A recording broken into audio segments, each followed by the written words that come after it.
Hello, my name is Amy Sturkey. I'm a pediatric physical therapist, and I'm here with Nickolas, and Nickolas is 10 years old, and we're working on arm strengthening activities. And on this video, we're working on pulling, and the last one, we did an easier version, and this time we're going to do a harder version. So if you will lay down for me. I'm going to slide you flat this way just a little. And I'm going to hold this. And when you pull up this time, I want you to pull your hips up too. You're going to go up to, only your heels are touching. Bam! 1. Go, go, go. Bam! 2. Bring up those hips really high for me. Hips up. Bam! 3. Let's go. 4.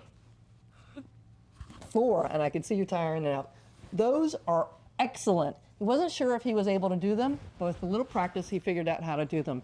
So this one works core really strongly because you have to extend through your hips, hold on with your stomach, and pull with your arms. It's a full body workout.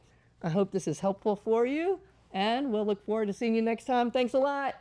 Bye. If you liked this video and would like to be notified by email when the next video comes out, click the subscribe button here and click the golden bell icon and ensure notifications are enabled on your account.